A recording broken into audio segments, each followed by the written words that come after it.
Hi, hello. It's the LaSala Show. Episode 17.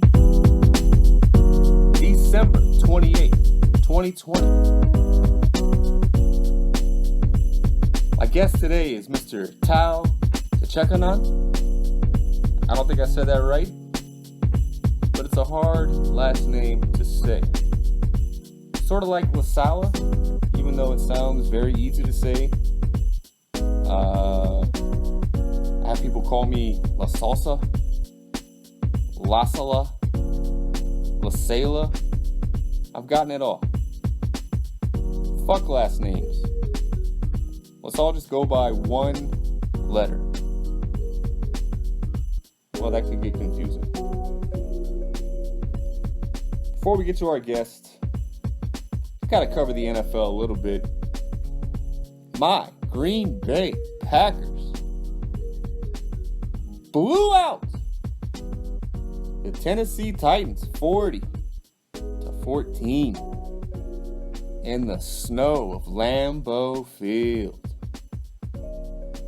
It was beautiful. It was interesting for probably 10 minutes. Whenever the Titans came back for a little bit there, it was 19-14. And then we just go on a killing spree. Davante Adams with 3 touchdowns. Equanimous St. Brown with his first touchdown. A.J. Dillon, our rookie that everyone said, why are you drafting this guy? 2 touchdowns, 100 and something yards. More yards than Derrick Henry, who many say is in the MVP race. To which I say, go spit, sir. Kick rocks. Scramble too. Aaron Rodgers is your MVP for this season. I'm sorry to say. Unless he comes out against the Chicago Bears next week at 4:15 Eastern Time and throws 30 interceptions, he's your MVP. He's got better numbers than Mr. Patrick Mahomes. Mahomes has more yards, sure. Rodgers has more touchdowns and less interceptions. You be the judge. Speaking of Davante Adams, he now has 17 touchdowns, a league-leading 17 touchdowns, while some professional football teams have less combined. So the Carolina Panthers have 16 passing touchdowns. The New York Jets, 15. The Washington football team, 14. The New York Giants, 10. And the Patriots, 8 passing touchdowns all year. Come on, man. Come on. Other NFL news. We spoke about him last episode, but Mr. Dwayne Haskins, after his tumultuous season of violating COVID laws, going to a strip club, it was my girlfriend's birthday. He was cut by the Washington football team. He was their number 15 overall pick just a year ago. That is a terrible look for a franchise. Good God Almighty. Move to the NBA. In other shaming news, the Los Angeles Clippers and the Dallas Mavericks played the other night. They got beat by like 50 points. The best stat of this game is the Dallas Mavericks were up by so many points at halftime. They could have scored 0 points in the second half and still won by 4 points. No, I don't think you heard that. The Dallas Mavericks were up by so many points. They could have scored 0 points, airballed every shot, thrown it out of bounds, nothing. And they still would have won by 4 points. All right, we had a great interview with Mr. Tao, all the way in Thailand. It is he's just having his morning coffee while I'm having my evening beer. And let's get to it.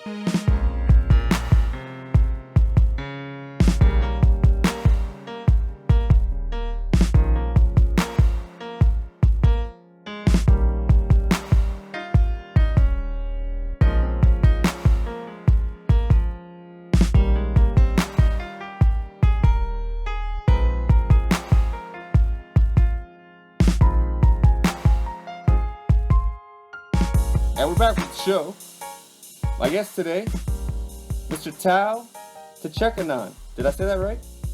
Yeah, good enough, man. Pretty close. Well, no, I need to hear you say it. It's Techakanon. Techakanon. Yeah, that's something like that. That's good. That sounds good to me. Just go with Tao, man. Tao is fine. Fucking Tao. So, man, Yeah. It's been like 5 years, right? It's been a minute, man. Well, the funny thing is that we were in a band for like, I don't know, 6 weeks or something. And then Yeah, I don't even think we had a name, dude. that was one of the main issues. But I moved to Brooklyn shortly after, and then apparently you moved to Thailand. What the hell happened? I did, man. I did. Trump kicked me out, dude. Nah, I lie. I moved back, because it's family obligation and just, yeah, man. Try to come back and connect with my root a little bit, Yeah, so were you born there? Yep, I was born there, and I moved to Lafayette in '97, I think. Jesus Christ.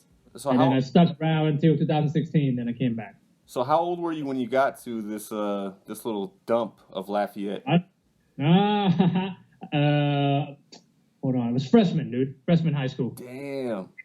Yeah, man. Yeah. A bit of a culture shock, but it was good. Absolutely. Lafayette's all right, man. Lafayette's not as bad as everyone makes it out to be, I don't think. No, I know. It's okay. I'm just making little jokes. Look, I'm back, and I'm appreciating the small things like, the quality of the food, the prices of everything, and, just the general vibe of everybody's pretty much nice, Yeah, no. I think Southern hospitality is a thing, man. Right. Yeah, You know? even if someone's a racist, they're not outward with it, They just go home and they're like, oh, I saw a black guy today at the store. Yeah, man. That's one of the big takeaway for me now that I live across the world, man. Yeah, so It's kind of like, the stuff I found humorous back in Lafayette, not exactly appropriate everywhere else, right, yeah. So what time? Especially the racism stuff. What time is it over there? Right now, 11:24 in the morning. Oh God! So you haven't had a beer yet? No, man. No, I'm good. I just had my coffee.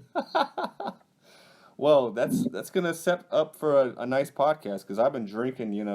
It's almost bedtime for me over here. I'm an old man.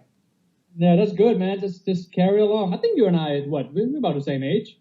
I'm 35. Yeah, okay. I'm a little bit older, but still, man. You're not an old man yet. But Wait, you're older than me? yeah, I'm 37, dude. Oh shit, son. Yeah, man. I mean, sir. I think I'm the same age as Mike King, I think. There Or we is Mike go. King older? I don't know. All right. And no Yeah. kids or no fiance, nothing? I got a girlfriend, but, we're not married. We're just hanging out. I don't know if I want the whole, family life type of stuff, man. I like traveling too much, even though with the whole COVID stuff, Yeah. Well, how have you dealt with that so far? I mean, you're a rock climber. You're a fucking rock star. How the hell are you getting along with this? I mean, I don't know how it is in Lafayette. I mean, I still talk to some of my friends there, but I think Thailand's handling COVID pretty well. I mean, for the past year, we had pretty much normal lives. We don't have any breakout or anything like that. But we did have a short lockdown back in March for a couple of weeks, and that was it. Right, and everyone followed protocol, and thus there weren't terrible outbreaks, yes? No, but we just had a big outbreak about a week ago, so people are getting paranoid again. Oh, shit. Yeah. How is it in the States, man? How are you guys holding up? Well, I mean, we had to move out of New York because basically the whole city was shut down and we were paying out our ass for rent and, just the living expenses of living in New York is crazy. So there was So really that's the no, main reason you moved back, huh?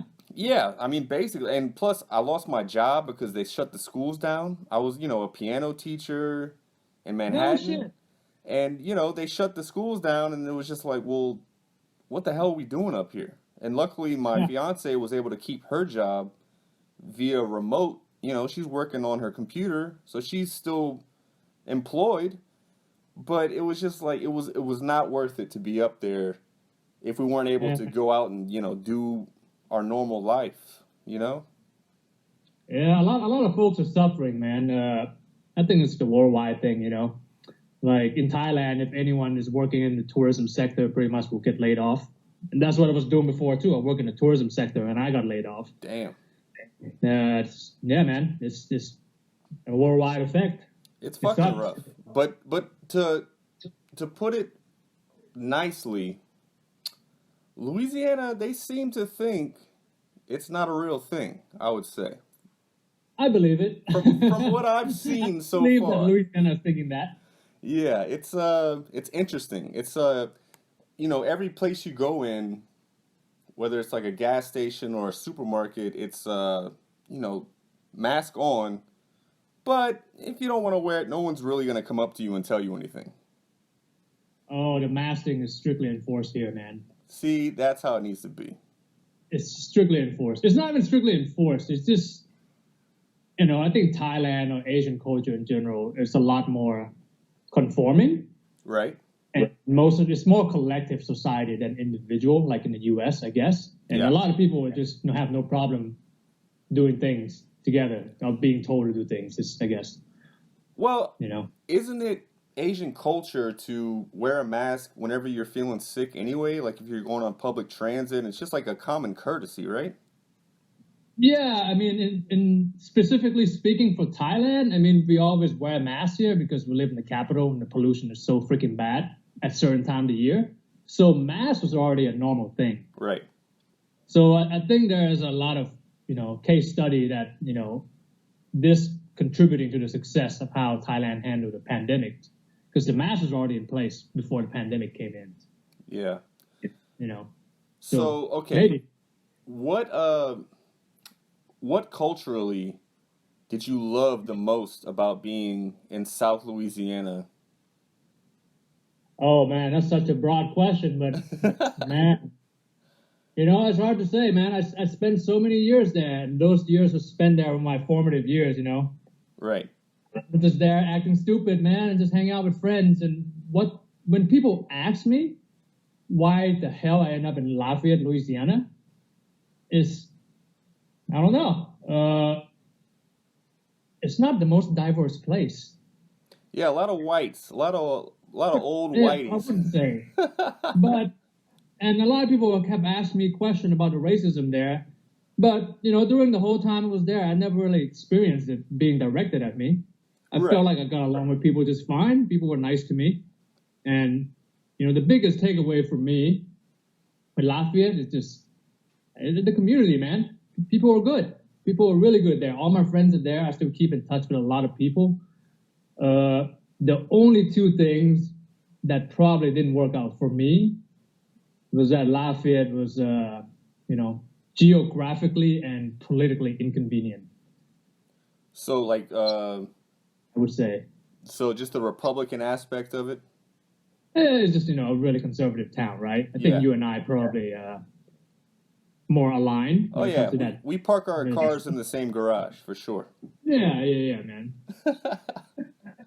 Because, I ended up working in the oil field like everybody else. And, Wow. even though everybody was nice to me, it's still like 24/7 Fox News and, and just that stuff got old.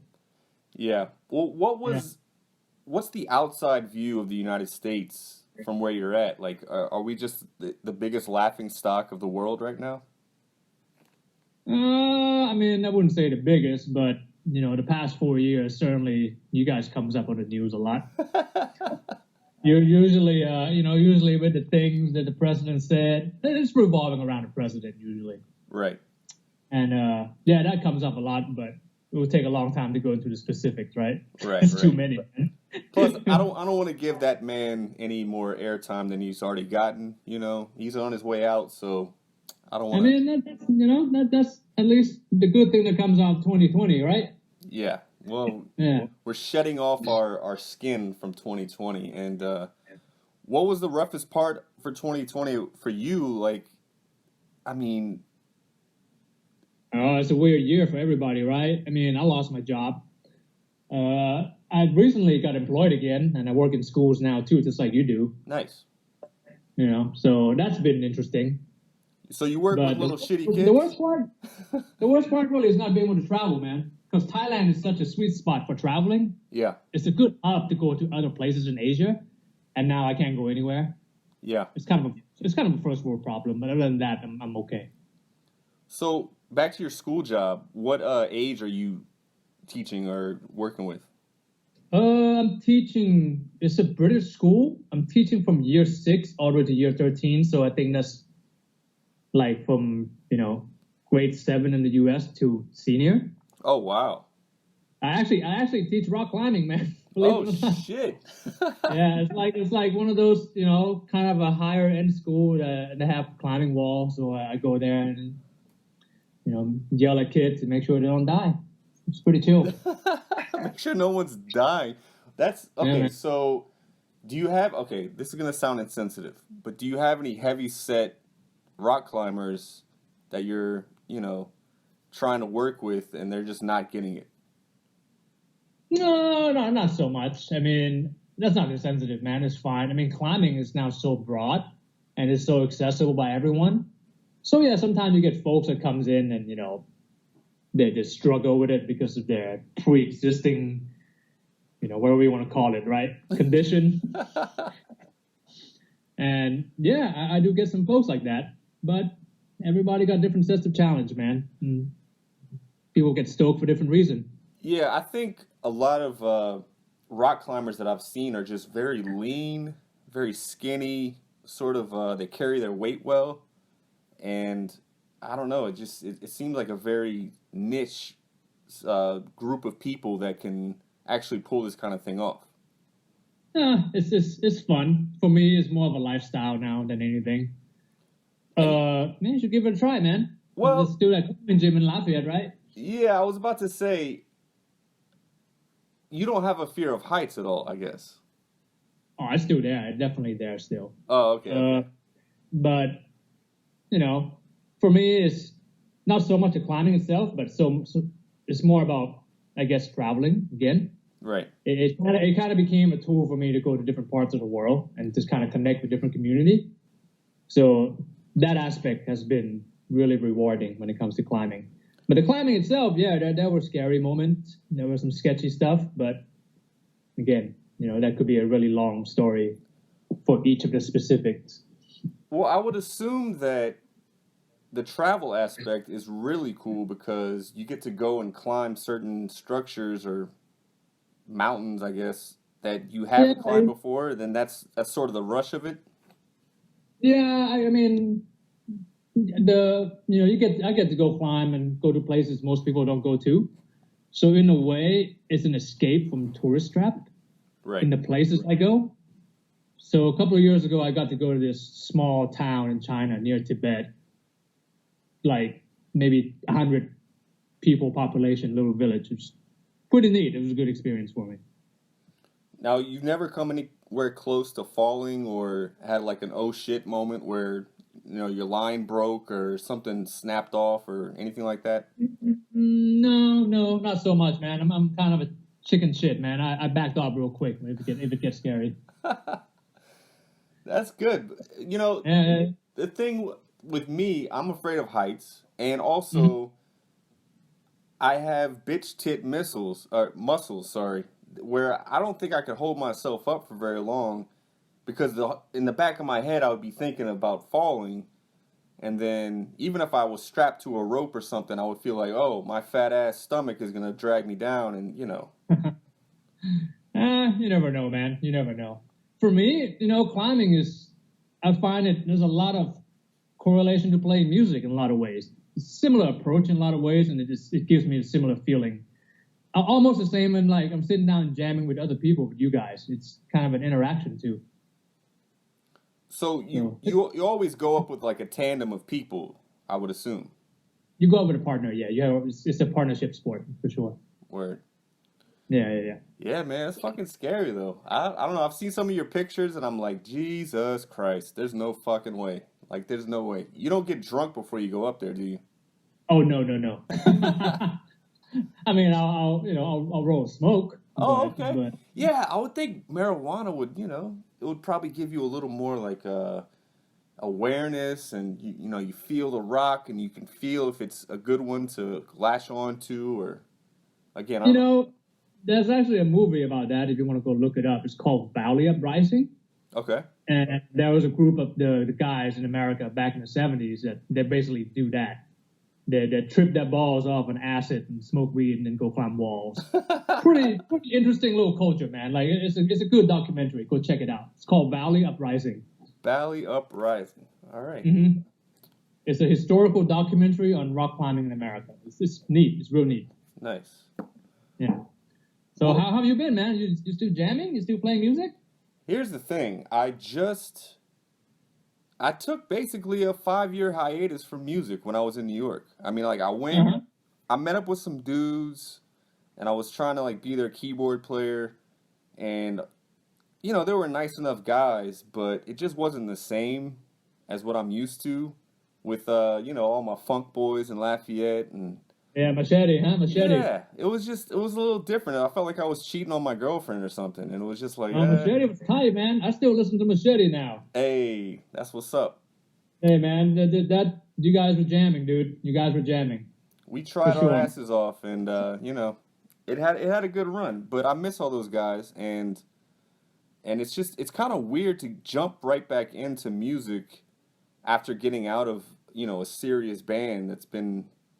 Basically exclusive. And then... maybe you agree with me on this, but playing music now that I'm older, I find myself becoming a lot more rigid. Ah, interesting. And it's a lot less... It's becoming harder to sit down and jam with different people. Yeah. That part I agree with. It's like I said, it's like a relationship. You have to vibe with the guys, not only while you're playing, but in the smoke breaks in between practice, and just kind of sitting around before you play. Otherwise, you can't really open up as much as you would like to, I think. I think so. And that was one of the coolest things about even the little side project that we started right before we both left. Yeah. It was just like we were all hanging out and we all were vibing, and then so playing music was just, it was gravy. Everything else was just, whatever. Yeah, for sure, man. For sure. You're not playing with anybody in Thailand? No, man. Music. I mean, just like you, I've dropped off of music for the past 5 or 6 years, man. It's just sad, right? I haven't found anyone to play with. I miss it, man. Like. If there are things I can get back into, if I can choose to be music, I really enjoy playing music. Yeah. I mean, I just sit in my room and maybe play acoustic guitar and play on my bass every now and then. But that's it. I haven't played with anyone. So you have no recording setup or anything that you can start doing tracks and making your own beats and everything? I have some setups, but I haven't really, getting after it. So it hasn't gone anywhere. Yeah, that's the one. Unfortunately, man. Unfortunately. I feel you, man. It's one of the most disappointing things that I look back on this whole year. Basically from March, I guess 13th it was, to now, I had all that time to make music and I didn't do it. And I just kept waiting for all right, everything's going to go back to normal. Then all of a sudden it was just like, wow, it's almost January. And I could have been making music this whole time, but I wasn't motivated. I was a little discouraged. I don't know. It was just like this, a little depressed, Yeah. It just sounds similar to what you're describing for me too, a little bit. Yeah, it's like you have to be in a good mind state to make some good music. I mean, or you have to be seriously depressed and you make like some really depressing music and they use it for a music Mhm. score about suicide. I don't know. Yeah, yeah, yeah. I wonder. Oh, okay, so here's one of my burning questions for you, Tao. yeah. Why do you hate frogs so much? Oh my God, what the fuck was that? Oh yeah, people were posting that shit on my timeline for a while, huh? Yeah, the frog bomb, the frog bomb. I don't know, man. No particular reason. Everybody have a little phobia, right? So For me, I just don't like slimy texture, man. There's nothing beyond that, really. the And slimy texture. Okay. yeah, man, it's that's all. And yeah, I've gotten better about it, but for a while, it became a running joke between my friends, right? They were just trolling me on Facebook or social media or whatever. But Yeah, yeah, yeah. a lot of those frogs they posted, I felt were like really sexy frogs. Like I used to have tanks in my room as a child, and I would set up like a terrarium, and I would have multiple frogs living. I would go buy crickets. I would throw them in the tank and watch them eat. And I was in love with frogs. I might buy a fucking tank tomorrow morning. Tao, Go ahead, man. Go for it, dude. I'll send you pictures. Don't worry. Yeah, do that, do that. I'm sure Mikey Bowie will start fucking posting shit on my timeline again too. So what's the deal in Thailand? What can you tell us without getting, deported or arrested? Oh, I mean, I think we talked about it briefly before we started this interview. Yeah. But Thailand has a strict law, defamation law, which is called a lèse majesté. And the law implies that if anyone make, criticism toward the monarchy, can be prosecuted and imprisoned for up to 5 years. Jesus Fucking Christ. crazy. Fucking crazy, right? Well, I saw something on your timeline about people, they were all holding up three fingers. What does that three finger thing mean? So Thailand right now is going through a bit of a political rift to where a lot of the young kids basically said, we have enough of this bullshit. So they're coming out in the street. So the three fingers thing comes from Hunger Game, the salute from Hunger Game. Wow. And basically they're saying, down with the monarchy, down with the status quo. And it's getting a lot of international attention, at least in Asia anyway. But yeah, I mean, I don't think anyone in Thailand is going to listen to this and get me in trouble, so I should be okay. Yeah, well, to be fair, I don't think anyone in the United States is going to listen to this either. So there we go. It was real fine, dude. You never know. You might catch a big break. Hey, I sent Tao to jail with my podcast. There we go. Yeah, it'll be fine. I'll be fine, dude. Most people here don't speak English that well anyway, so. There we go. And plus, my retarded South Louisiana English, they won't even be able to understand, right? Nah, you're fine. You don't sound too much of a coon ass. You're okay. That's what people, like, whenever I was living in New York, people were like, where are you from? Louisiana? You don't have an accent. And I was like, well, other people do down there, but... And also, the other thing is, anytime you tell people you're from Louisiana, they're like, oh, New Orleans? And I'm like, no. Yeah, exactly. That's what I get. That's what I get. Oh, yeah. so the Mardi Gras and the beads? Louisiana, they go, where is it on the map? And Yeah. I go, New Orleans. Okay, New Orleans. Got it. Okay. Yeah, so by the end of my tenure in New York, I was just like, yeah, it's by New Orleans. It's fine. Yeah, I say the exact same shit to everyone, dude. It's a hop, skip, and a jump from New Orleans. Who cares? So wait, where are you from, dude? You grew up in Lafayette, right? Oh, yeah. Remember the place we used to hold practice at, my dad's house? Yeah, your dad teaches at UL, right? Architecture? Well, he just retired, but yes, he did for like 30 years. Oh, yeah. But yeah, this is where I'm living now. I'm living in this old house because he doesn't live here anymore. The house was just getting mold and old and falling apart. So where did you go to school? You went to Lafayette High, huh? I went to Lafayette High, absolutely. Mighty Lion. But when you went with Hutch. You guys the same year. Yeah, I just talked to Hutch the other day, yeah. Yeah. That's the good Yes. part is that coming back to Lafayette and seeing your old friends.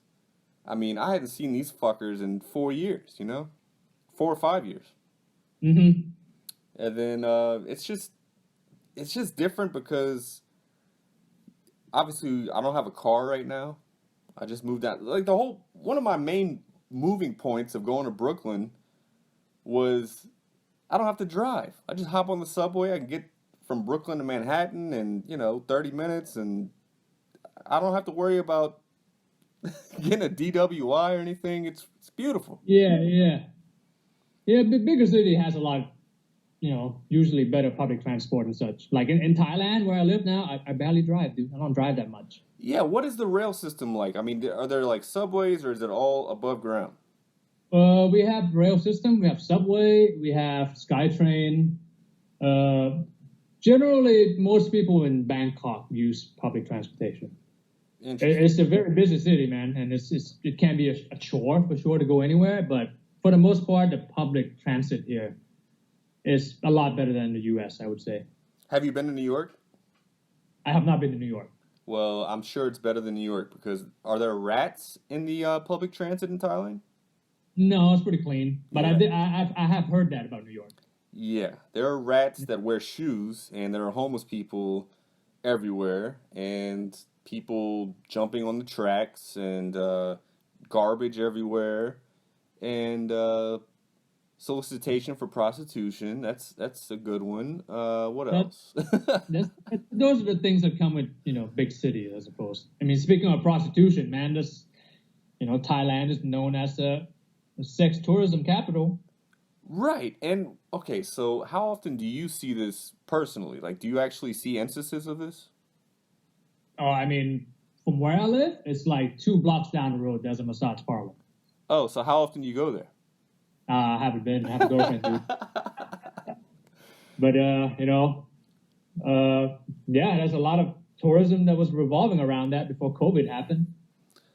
Yeah, I would think the parlor masturbation business would be Oh, I'm sure it comes in all form of flavor, man. I mean, whatever you're into, man. I mean, if you ever come to Thailand, I mean, go find out for yourselves. I can't make recommendation, but well, all I no, can tell you is it's not far from my house. yeah, I'll come stay with you, and then it's 2 blocks away. I'll go check it out. Yeah, man. Investigative journalism only. Yeah. Now, have you seen? Okay, let's see. Have you seen 90 Day Fiance? I have not. What is that? Okay, so it's like a reality show where people from all over the world they try to get visas to the United States. Oh And my God, that's so a fucking thing here with young women. okay, so then yeah, it's basically a television show about that, and sometimes the two people can't even speak the same language. They're texting on like a translator app, and they're passing the phone back and forth. It's a fucking mess, Yeah, man. yeah, it's cringy, dude. I would imagine it's super cringy to It watch. is. It is definitely a guilty pleasure. It is. You can only watch like 1 or 2 episodes before you're like, all right, this is enough. This is terrible. But It, it's a booming industry. I mean, man, people want the Western, passport, man.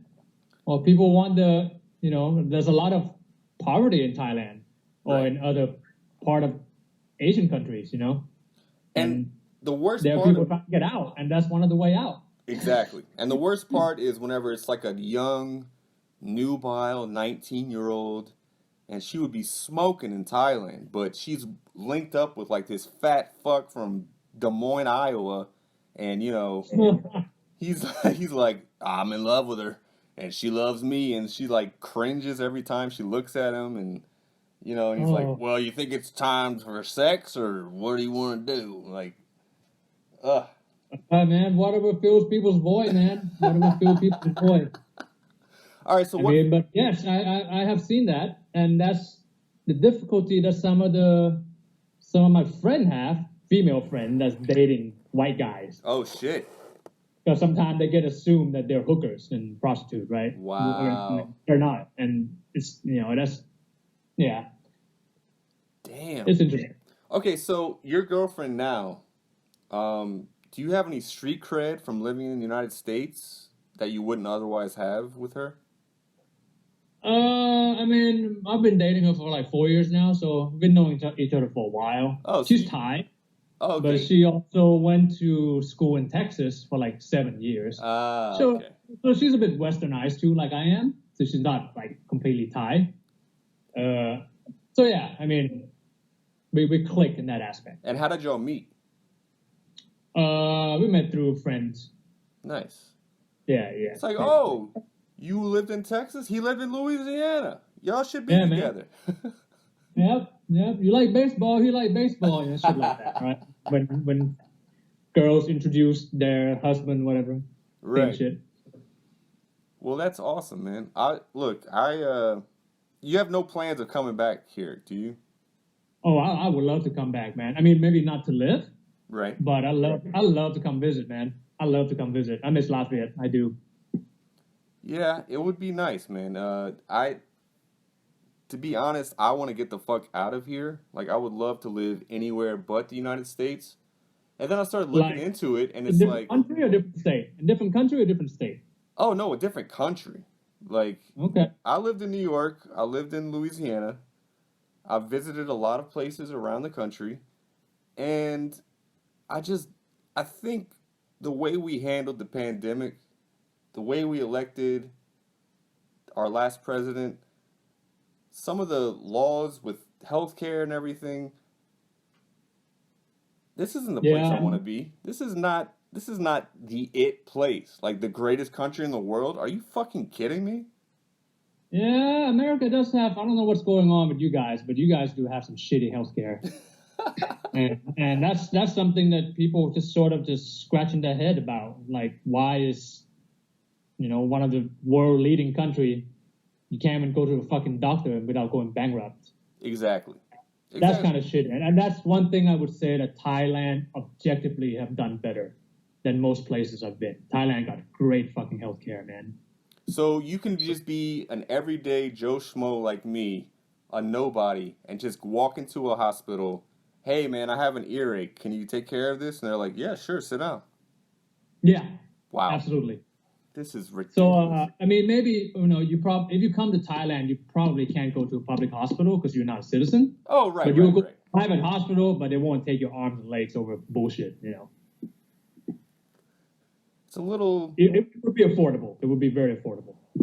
yeah, it's a little disenchanting, I would say is the word when I describe the United States. It's like I grew up Yeah. thinking this was like the greatest end all be all country. And then as I've gotten older, I'm like, wow, these motherfuckers don't give a shit about us. Well, those are the bad things, right? But for me, looking from the outside now, the good things about the states too is just, it's diversity, man. And you guys, to me, still have the best art, best music, freedom of expression is pretty awesome. You guys still have, to me, the best comedy.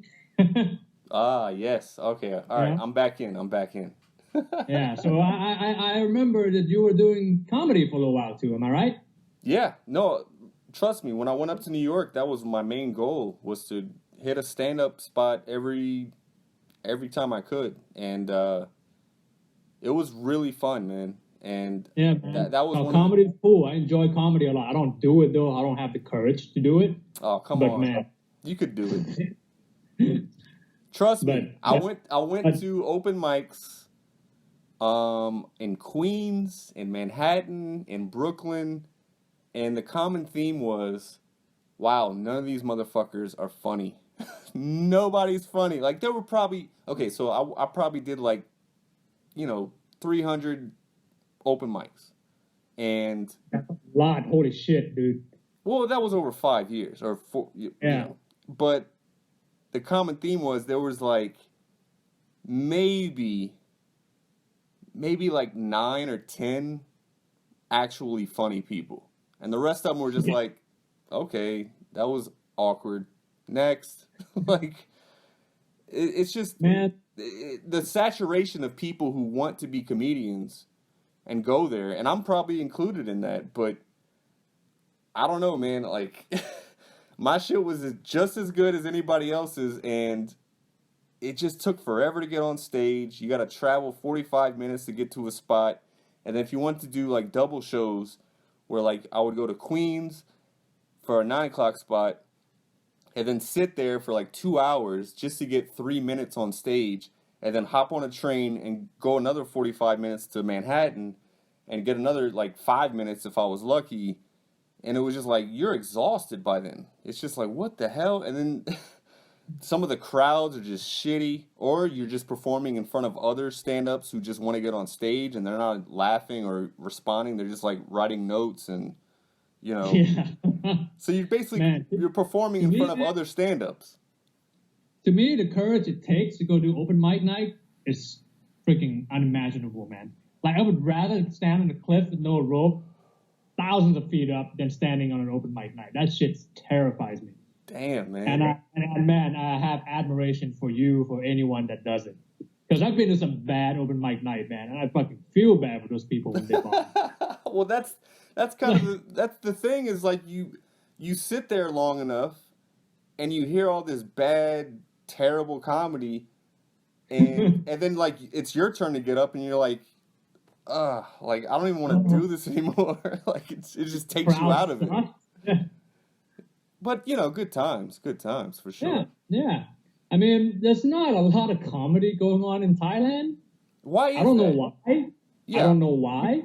Maybe because of, you know, individualism and freedom of expression, maybe not a thing here. There's very few Thai comedians. I only know of one that's like really good and doing it big. Well, shout him out. But, who is it? His name is Not Udom. But his material is all in Thai. Like, wouldn't make sense for any English listener. Damn it. Right? And also, you know, the open mic nights I've been to that go watch, it's all Westerners. So it's like all Western comedian.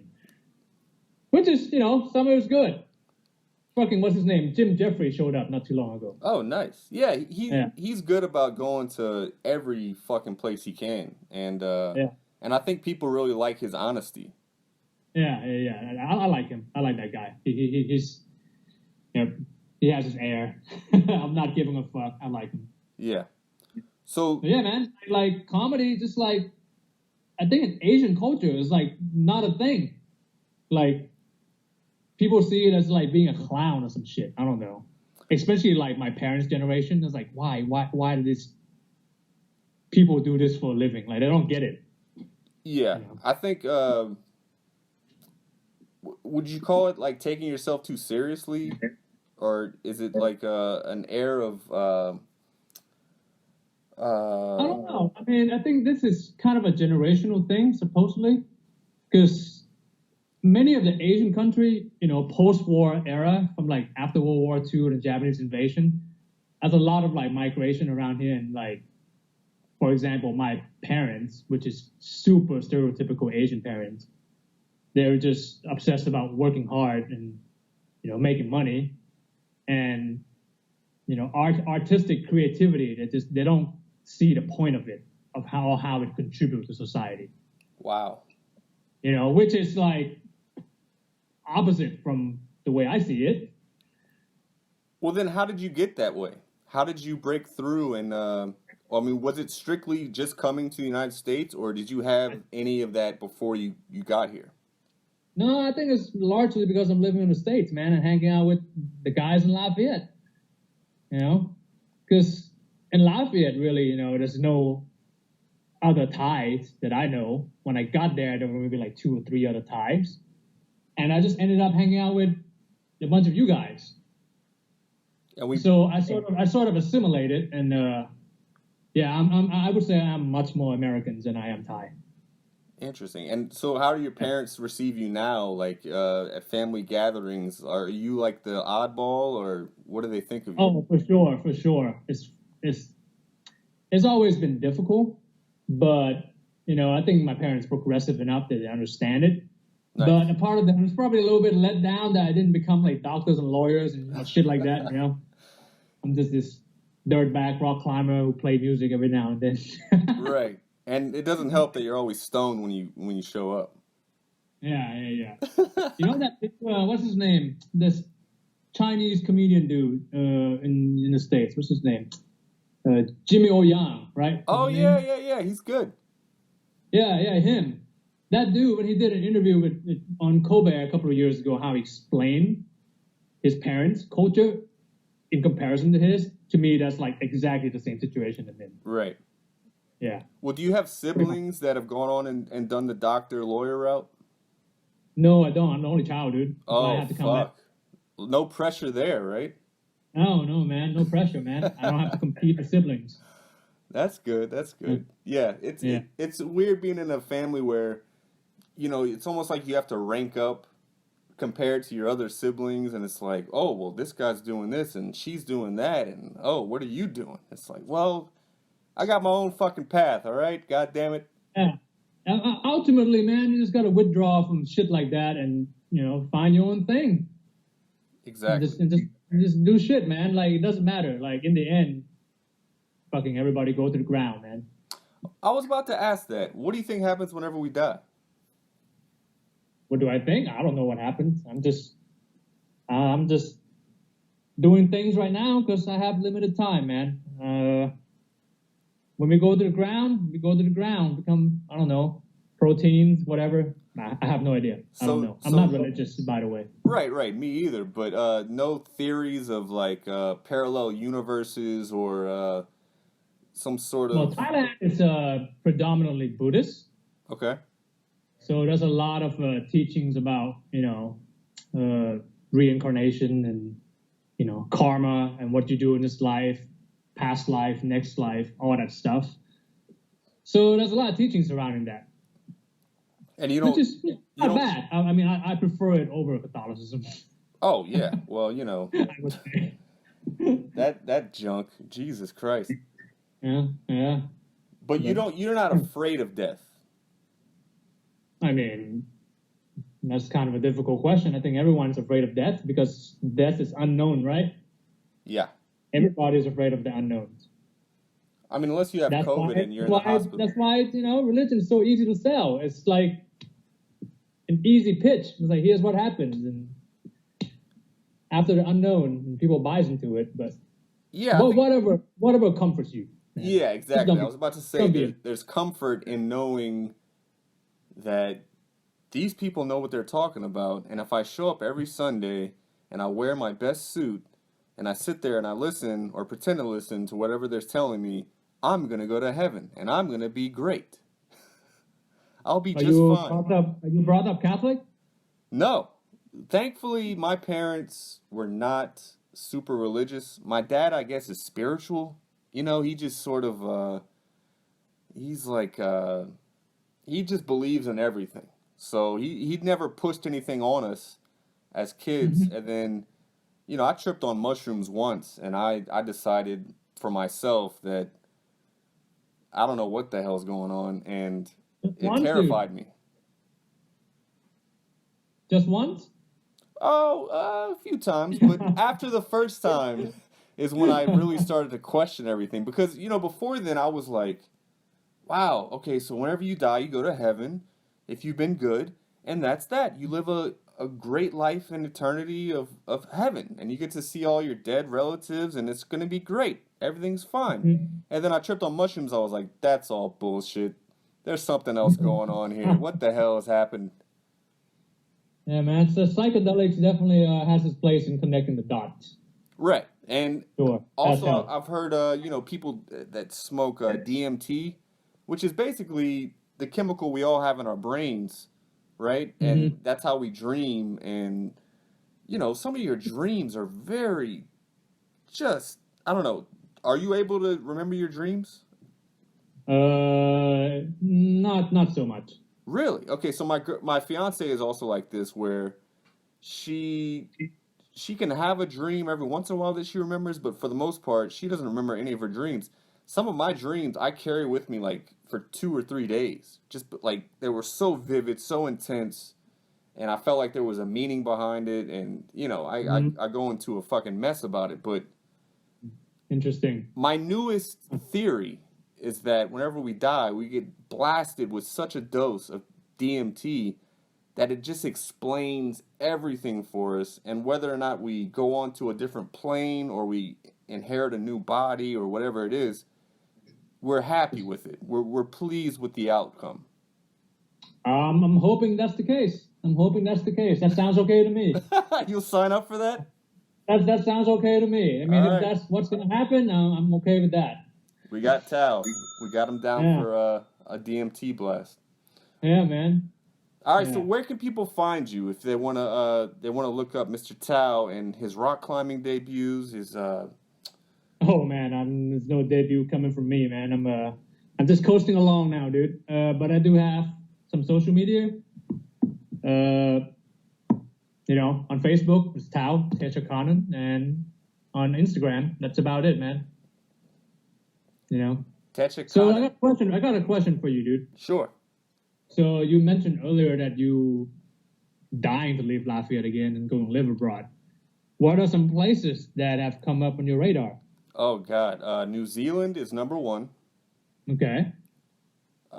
Even before they killed Corona, basically, that was always a spot that I was intrigued with. Just the landscape. Yeah, man, they're doing it good. Jacinda's killing it, man. Jacinda's fucking killing it. Yeah. New Zealand, the way they treat their people, the crime rate there, it's just, it seems like a very great place. Sweden's probably 2, and Canada's probably 3. Oh, East Coast or West Coast? Maybe Toronto. I've spent some time in Toronto, man. I was working for a company based out of Toronto, so I go there to work every year. Fucking cold. You see, so goddamn cold. Probably like New York, so you might be okay with that. Right, I like the cold. That was my favorite part of living in New York, was the cold weather. I mean, look, I dress a lot better when it's cold outside than I do when it's hot outside. When it's hot outside, I wear a fucking thong back and a t-shirt with pit stains.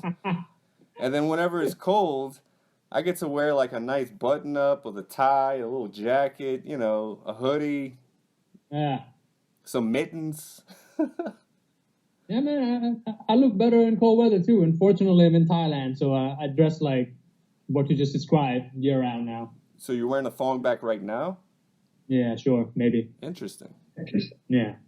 Are there any racial stereotypes that you can confirm from Asia? Is there anything that sticks out at you that you hear? Such as? Give me some example. I'm not going to be the one to do it. I want you to do it.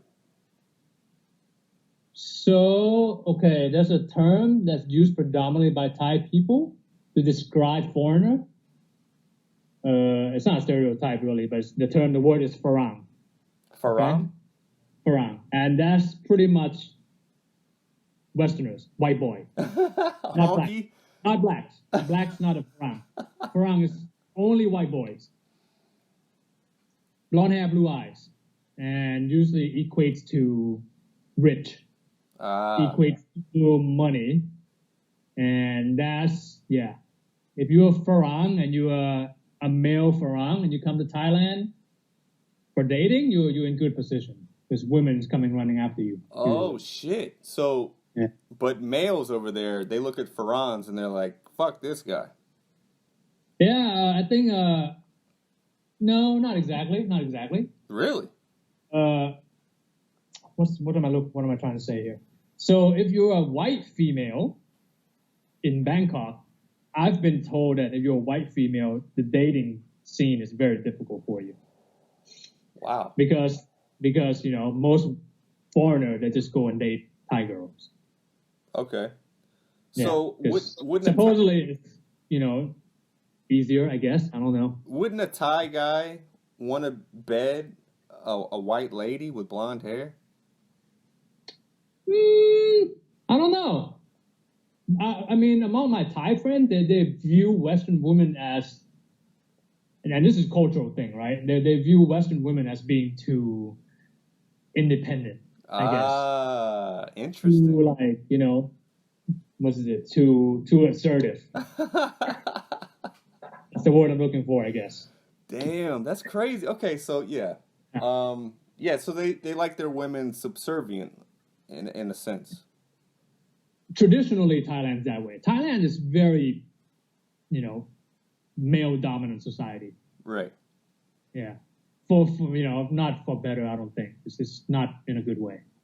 Yeah, I mean, it's So the only way I can describe that for U.S. audience, I want you to imagine Mitch McConnell, and I want you to take Mitch McConnell, convert him to an Asian Thai version, and we've got about 50 Mitch McConnell in the parliament. Wow. So yeah, it's just for policy making and for progressiveness, it's not good. Yeah, that's terrifying. He's barely alive right now. Yeah, it's just the country run by old men. Disgusting. Absolutely disgusting. Yeah. Well, Tao, thank you so much for being on the show, man. You have to come back on and give us an update of how everything is going pretty soon, but I think everybody's getting a good sense of what's going on over there, and also how crazy we look over here. Yeah, I mean, America's good, man. There's definitely some good things about America. I miss America. There's some good pockets. It's a big part of who I am, and one day I plan on visiting. Hopefully you will be there, so come hang out. Absolutely, man. And look, if I put Thailand as my 4th place to go, I'll come live right next door to you, so I know there's a massage parlor right down the street. Hey, man. Yep. I'll tell you exactly where the front door is for the massage place. I'll pin it on the map for you, man. Right on, brother. But, yeah, man, you come this way, come holler at me. In fact, Thailand is awesome to travel to right now because there's no tourists here. Perfect. The country is now pristine again. And would I be the tallest person there? In exchange to economic collapse, like the wild places are beautiful again. Would I be the tallest person there? No, probably not. People are getting taller. Damn it. All right, I'm not coming. Never mind. Yeah. But you'll be fine, man. If you make your way through here, holler at me. Tao, it's been great. Thank you so much. And until next time, this has been the LaSala Show. Peace. All right, peace, dude.